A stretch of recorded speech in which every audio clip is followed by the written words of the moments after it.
4b, sous-titre, La bande des dieux dans le trou noir à la quête de la supernova, les dieux vs aux infinités, la destruction cosmique. L'humanité source de différents de toute nature planétaire, la divinité espoir de l'humanité mais aussi source de différents humanitaires. Là où tout a commencé peut être aussi où tout finira. À partir du moment où le cosmos vit le jour, et l'humanité vint à l'existence, cherche toujours à connaître et à avoir une certitude sur tout ce qui l'entoure au niveau universel. En effet, le trou noir figure comme milieu ou objet inconnu, sa connaissance est basée sur les théories et les hypothèses. Le trou noir attire et absorbe tout ce qui rencontre son chemin peu importe sa nature. Et rien ne s'en échappe, aucun objet et aucun être ne peut sortir de là, une fois absorbé. À cet effet, la bande des dieux modernes accompagnés du dieu Shiva et le dieu Ryujin furent absorbés par le trou noir à cause de leur témérité en venant en aide des White Nis sur la nouvelle planète Vidaz. Concernant Archidel le terrible d'entre tous de la bande des dieux modernes connu sous le nom du dieu de la destruction ou le seigneur destructeur. Après la destruction et la restauration du soleil, le dieu a su effacer Archidel la mémoire après l'avoir soustrait ses pouvoirs divins. Archidel mène une vie ordinaire sans connaître l'existence de la bande des dieux modernes. Mais cela ne figurait pas de son destin. 2 jours se furent écoulés depuis que toute la bande se rendit chez les White Nis. Archidel en promenant en ville sur le pont de la Corniche avec des amis dont les noms ne peuvent figurer dans ce mythe. Tout juste à l'endroit où Aphrodite avait poignardé le dieu Simplice, une vague d'eau sortit du fleuve Congo et l'enleva Archidel en laissant ses amis. La vague emmena Archidel au fond de l'eau. Après l'absorption, les 3 groupes séparés, chaque groupe rencontra un être dont leur nature n'est toujours pas définie. Concernant le groupe du dieu Ryujin, dieu Simplice et le HS, l'agent de sécurité après avoir frappé le dragon Ryujin. Le dragon Ryujin s'évanouit et l'être à l'apparence de l'agent de sécurité disparut. Le dieu Simplice dit à HS, va réveiller ce dieu Ryujin, et pourquoi on ne le voit plus cette personne? Le HS le répondit, il a disparu, on doit en profiter pour fuir mais je n'arrive pas à bouger. Donc toi-même va le réveiller, en plus tu es un dieu, tu devais être plus fort que moi et nous aider dans cette situation. Et le dieu Simplice le répondit, ce n'est pas le moment de faire des remarques. J'affirme que cette personne nous a laissés parce qu'il sait que toi et moi sommes déjà morts, car cette gravité va nous tuer d'un instant à l'autre. Quant au dieu du néant et l'ex-humain, ils restèrent statiques dans l'étonnement. Après le dieu du néant dit à Christophe, va réveiller le dieu multivers avec tes pouvoirs réparateurs, moi je gagne du temps en attaquant cet être. Le dieu du néant avança devant cet être en disant, je sais que nous tous nous n'allons pas sortir d'ici vivants. Car tu vas nous supprimer, mais j'aimerais te connaître au moins avant de mourir, je t'en prie de m'exaucer ce vu. 78. L'être à l'apparence du dieu Seth le répondit, tu me plais bien toi le dieu du néant, mais je vais exaucer ton vu. À l'instant il frappa le dieu du néant en plein ventre et le dieu du néant s'agenouilla devant lui en crachant du sang. Le dieu du néant le dit, mais tu as accepté de m'exaucer et là tu veux me tuer sans m'exaucer. Ce dernier le répondit, je peux faire les deux en même temps. Car je suis l'infinité de la noirceur et j'agis selon la pensée de l'éternité. Celui qui m'oppose s'oppose au Créateur. Quand l'infinité parlait, le dieu multivers se réveilla en toute colère et fit entrer son état divin rouge sombre, puis il attaqua l'infinité avec l'ex-humain. Concernant le groupe du dieu Shiva, dieu de la paix et le dieu As. Le prince des dieux, après avoir repoussé l'attaque de l'infinité, il dit, je commence à avoir une idée sur ta nature, même si tu refuses de nous parler de toi mais nous pouvons aussi te l'obliger car moi je n'ai pas peur de toi contrairement aux autres. Ensuite le dieu As dit à Jodel, dieu de la paix, c'est aujourd'hui que tu dois utiliser toute ta puissance divine pour combattre cette créature car moi seul je n'arriverai pas à le battre. Ce que je peux t'affirmer est qu'il n'est pas éternel ou YHWH donc on peut le combattre. Quand le dieu As parlait, il fit entrer son état divin et une lueur lumineuse éclaira toute la zone. Après le dieu de la paix et le dieu As attaquèrent en toute vitesse l'infinité. Le dieu Shiva resta dans l'étonnement au lieu d'aller les aider. Sur terre, Archidel vint d'ouvrir les yeux au monde fluvial et vit une sirène de grande taille. Archidel ne put supporter l'émotion et il s'évanouit directement. La sirène fut accompagnée d'un dieu de la mythologie juive. Et cette sirène fut de l'ancienne mythologie africaine, elle fut très belle aux longs cheveux noirs, à la peau claire et aux yeux irrésistibles. Ce dieu dit à la sirène, c'est l'humanité qui lui a rendu faible et insignifiant. Si nous pouvons lui redonner sa mémoire avant, il n'aura plus peur de nous. Tu le connais mieux que moi, c'est un allié parfait. Toi redonne-le sa mémoire. Et cette sirène redonna Archidel sa mémoire. Ce dernier se réveilla en toute colère en criant, foutue bande des minables, et vous qui êtes-vous? Ce dieu de la mythologie juive le répondit, nous sommes tes alliés, je suis le dieu des choses matérielles, je suis célèbre dans ce bas monde au nom de Satan. Et la sirène que tu vois, tu la connais forcément et elle est très célèbre dans l'Afrique noire, une divinité ou une déesse qu'on la nomme Mamiwata, la déesse des eaux africaines. Archidel les répondit, et qu'est-ce que vous attendez de moi? Le dieu des choses matérielles le répondit, nous allons chercher un moyen de te rendre tes pouvoirs, et ensuite nous allons causer une éventualité ou un aléa multivers qui n'aurait pu exister, car j'en doute même, si Éternel ou l'être suprême avait prévu ce jour-ci et ce qui va suivre. Archidel les questionna, de quoi s'agit-il? Satan et Mamiwata le répondit en criant, l'Armageddon.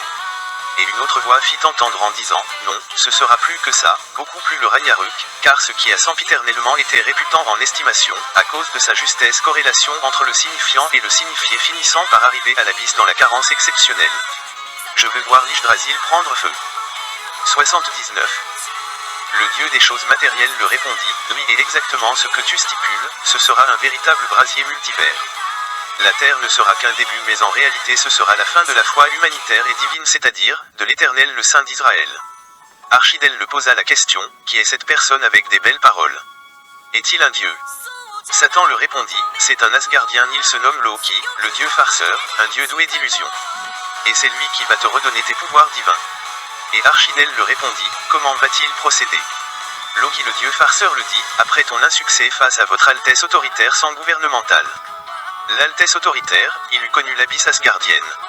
Pendant sa confrontation contre Fenris, il a laissé plusieurs gouttes de sang, et Jean est sous la main qui d'ailleurs je suis son améliorateur. Ensuite Loki donna à Archidel une petite bouteille remplie du sang du dieu Aes. Archidel sourit et dit, vous ne serez pas déçus de votre travail. Dans le trou noir, le combat entre le dieu Aes et le dieu de la paix face à l'infinité s'acharna à une intensité divine. Pendant le combat, le dieu Aes contacta le dieu Simplice et le HS en disant, je sens que vous êtes en train de mourir, si vous ne vous transformez pas en état divin, vous allez y passer.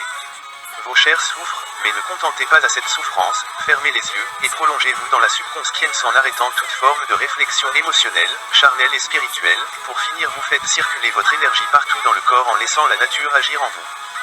Sur la planète Vidaz, le grand chef sentit la présence du Manavidaz manié du dieu Aes, il se dit en lui-même, ils sont vivants, je dois faire quelque chose. Et fit appel à tous les airs mages pour les porter leur aide avec leur magie qu'ils eurent fait autrement foi avec le dieu Multiverse et le jeune Christophe. Les airs mages firent leur technique. Une grande puissance entra dans le trou noir. Soudainement, le dieu Simplice se métamorphosa en état divin en dégageant un Manavidaz jaune avec une lueur qui l'enveloppa tout le corps. Et le HS également se transforma en état divin, Mystère Glody passa du stade d'un HS en divinité et devint le dieu de la phobie en dégageant un Manavidaz gris avec une lueur qui l'enveloppa tout le corps. Les deux se mirent debout et allèrent réveiller le dieu Ryujin. Le dragon Ryujin dit, depuis longtemps vous attendez quoi pour vous transformer? Le dieu Simplice le répondit, moi j'aime intervenir au dernier moment c'est pour cela j'avais attendu un peu. Le dragon Ryujin dit, je ressens la présence du dieu multivers, mais sa puissance est tellement destructrice, il se bat contre cet être, j'en suis sûr. Ensuite les trois dieux se dirigèrent à la direction du dieu multivers. Quant à Berlanche le seigneur des univers, son état divin rouge sombre le rendit assez fort pour tenir tête à l'infinité à l'aide du dieu du néant et l'ex-humain. Les 9 dieux entendirent par la pensée la voix de l'infinité en disant, quel est votre objectif dieu moderne? À l'immédiat, le dieu Aes le répondit, là maintenant tu veux nous parler. Et l'infinité les dit, si vous êtes entrés dans ce trou noir c'est à cause du dieu Aes, sa curiosité l'a poussé de refuser de se téléporter afin que vous soyez absorbés par ce trou noir, car s'il avait pu se métamorphoser sa force allait augmenter et vous ne devriez pas être absorbés. À cause de lui vous allez tous mourir. Le dieu Shiva le répondit, nous le savons très bien, mais honore sa curiosité en répondant à cette question, à quel moment de l'existence l'humanité eut commencé à louer Dieu ou les dieux, et pour quelle raison? 80. L'infiniteria est dit, c'est sur terre l'analphabète religieux et de la foi. Pour commencer, sachez-le que toutes les mythologies qui l'ont sur terre sont fausses et ne sont pas conformes à la vérité. L'univers n'a jamais connu de commencement car il est ce qui doit être. Les races terrestres, célestes et souterrains ont tous été créés en même temps par Éternel, le concept des mots que Dieu a créé les hommes ou les hommes ont créé Dieu ne sont que des idées d'enfance proprement humains à faible pensée philosophique. Les êtres célestes encore appelés les dieux et les anges ou archanges, furent créés avec des grands pouvoirs, pareillement aux êtres souterrains. Contrairement aux êtres terrestres sont faibles et très limités en tous sens. Mais le premier démon que l'existence a connu fut un humain. Au temps jadis, les dieux voyaient des humains comme les ratés ou les erreurs de la nature destinés à les louer et les servir. Tel qu'il existe une multitude des humains sur terre, les dieux en sont également. Les différents dieux de différents pouvoirs en différentes zones descendaient sur terre pour gouverner et chercher la gloire. Mais Éternel sut tout planifier, à la fin des comptes, les dieux comprirent que sur terre. Ils vieillissaient plus vite et mouraient. Car le temps passe vite sur la dimension où se situe la planète Terre. Ils eurent un temps où tous les êtres célestes décidèrent de ne plus descendre sur Terre. Les êtres célestes, leurs pouvoirs furent trop grands aux yeux des humains. La plupart des êtres surnaturels eurent épaté les hommes de l'époque, malgré la torture et la maltraitance que les dieux les eurent infligées. Les terrestres de l'époque n'eurent pas le choix de les croire et les vénérer en tant que créateurs ou les créateurs. Chaque peuple terrestre resta avec son histoire d'une divinité qu'il eût connue. Pendant tout ce temps, YHWH, celui qui est au-dessus des dieux, ne l'eurent pas connu par les hommes, mais les premiers dieux l'eurent connu, car ils sentaient une présence super puissante dont eux-mêmes les dieux ne comprendraient pas, l'appelait par celui qui est au centre de tout ou le créatif éternel. YHWH, l'éternel, celui qui est au-dessus des dieux, il est omnipotent par rapport à la nature, car tout ce qui existe n'est que lui. Mais en tant qu'être, le dieu As peut en témoigner. Celui qui avait vaincu Zeus et Odin, les plus forts des dieux que la terre eût connus. Le véritable Tout-Puissant, sa simple présence en être fige le temps et l'espace.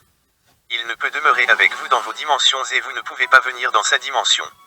C'est dans cet objectif que je dois tout vous éliminer, afin que ce que vous avez connu dans ce trou noir demeure en éternité un mystère.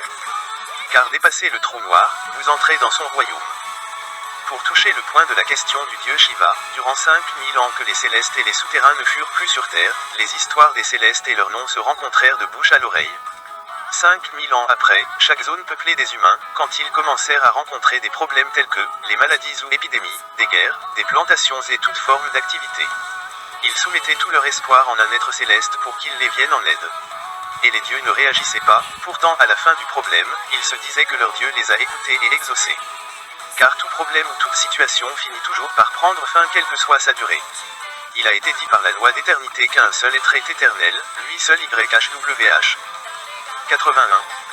Au fil des siècles, les humains ont appris les Écritures, et c'est à cette époque-là même que les humains eurent commencé à inventer des histoires des êtres venant des cieux avec des noms des dieux qu'ils écoutaient aux bouches des ancêtres. À chaque époque, les histoires des dieux et de la foi changèrent de forme, car chaque peuple, malgré leur histoire divine, il ne cessait de chercher le vrai créateur capable de rendre le monde meilleur. Or seuls les humains eux-mêmes devaient rendre le monde meilleur. Car tous ceux que les humains invoquent cherchent encore leur propre intérêt sur les humains. Comment l'humanité pourrait-elle demeurer dans un monde meilleur? Ceux qui furent déjà approfondis dans les divinités, n'eurent pas le choix d'inventer les parchemins ou des livres saints avec des lois et des règles stupidement soutenues en rigueur afin que personne n'échappe à la divinité qu'il eût trouvée à sa naissance sans connaître quoi que ce soit ailleurs, des lois remplies de la frousse en accompagnant des malédictions ou des châtiments. Cela nous mène à dire que la privation du libre arbitre par eux-mêmes, créa des conflits humanitaires, en engendrant des guerres et la division